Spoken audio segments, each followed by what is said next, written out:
Chapter 1. The Unexpected Encounter. Noah Prescott, a millionaire CEO, was used to the fast-paced world of high-powered business deals and constant travel. But one dreary afternoon after a particularly grueling business trip, he decided to take a detour. Instead of heading straight back to his luxurious penthouse or the next high-stakes meeting, he drove his sleek sports car into a small, quiet town. He wasn't sure why, but he needed a break, a moment of peace. The small diner he pulled into was like a throwback to another era. No flashy signs, no neon lights, just old wooden tables and a jukebox playing soft country music. Despite the modest appearance of the place, the smell of sizzling garlic and freshly baked bread drew him in. As he entered the diner, he noticed the curious glances of the other customers. They didn't seem to care about his expensive suit or polished appearance. The brief looks they gave him seemed to last only a few seconds before they returned to their meals. Noah couldn't help but feel a strange sense of calm in this unpretentious space. For once, it wasn't about power or status. It felt like a rare moment of escape. Chapter 2. Meeting Emily. The waitress who approached his table was a woman with a warm smile and tired eyes. Her name was Emily, and her presence felt different from anyone he'd encountered in the high-end establishments he usually frequented. As she took his order, Noah couldn't help but feel drawn to her. There was something about her calm demeanor that intrigued him. "Coffee, black, and a menu?" he asked, trying to keep his tone casual, but there was something about her that made him want to know more. When she turned to grab the menu, two little boys appeared behind the counter. They were identical, no older than 3 or 4 years old. Noah's gaze immediately locked onto them. They looked so strikingly familiar, almost like him. "Are they always this much of a handful?" Noah asked, unable to look away from the twins. Emily laughed softly. "Yeah, they sure are, but I wouldn't change a thing." Noah watched as the boys played together, their energy infectious. A strange recognition filled him. They resembled him. Too much to be a coincidence. How could that be? Chapter 3. The Connection with the Twins. Noah couldn't shake the feeling that he had seen these boys before, but he couldn't place them.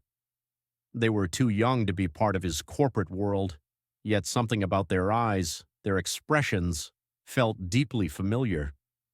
He spent the next few minutes trying to focus on his coffee, but every time he glanced over, his thoughts would return to the twins. When Emily came back with his coffee and toast, he couldn't hold back anymore. He had to ask. "Emily, are those kids, are they mine?" he blurted out, his voice filled with disbelief. Emily froze, a hesitant look passing over her face. It was clear she hadn't expected him to ask, let alone realize. "They're yours, Noah," she said softly, her eyes downcast. "I tried to find you, but there wasn't much information. It's been a long time." Noah's heart skipped a beat. He didn't remember being with Emily, let alone having children, but the weight of her words settled heavily in his chest. Could it really be true? Were these two little boys, Oliver and Owen, his sons? Chapter 4. Emily's Struggles. Emily explained the story behind her connection to Noah. A brief affair years ago, a one-night encounter that neither of them had ever anticipated would result in children. She had tried to contact him, but Noah had vanished from her life before she could reach him. She had raised the twins on her own, but it hadn't been easy.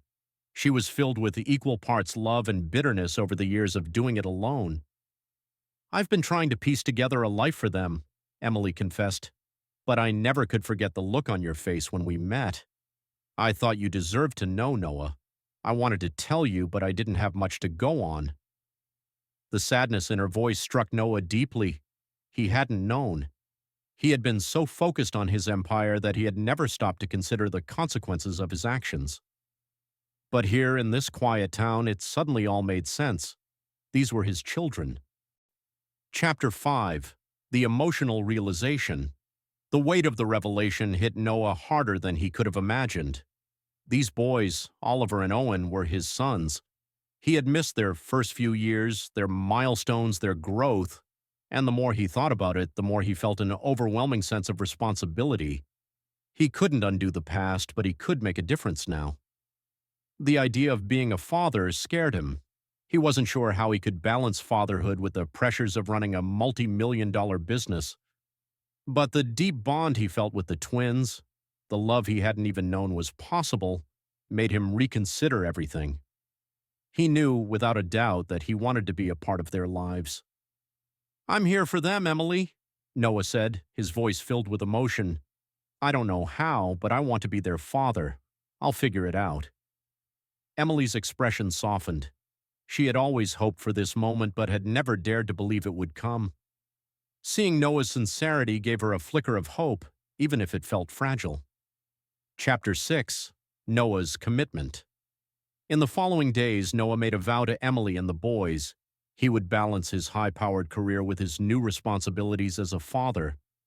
He didn't know exactly how he would manage, but he was determined to make it work. The more time he spent with Oliver and Owen, the more he realized that they needed him just as much as he needed them. He began visiting Emily and the twins regularly, playing games with them, taking them to the park, and learning about what it meant to be a parent. Every moment he spent with the boys was a reminder that there was more to life than boardrooms and business deals. Chapter 7. The Corporate Struggles. But as Noah tried to adjust to his new role as a father, his business world was beginning to fall apart. A potential corporate crisis loomed on the horizon, and Noah found himself pulled in different directions. His phone rang constantly, and his meetings with investors and board members became more frequent.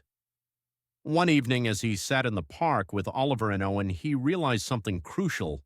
He had been putting work ahead of everything, but now his family was his priority. "Do you think I could really choose between a business deal and my kids?" Noah said aloud to himself, watching the twins run through the grass, laughing.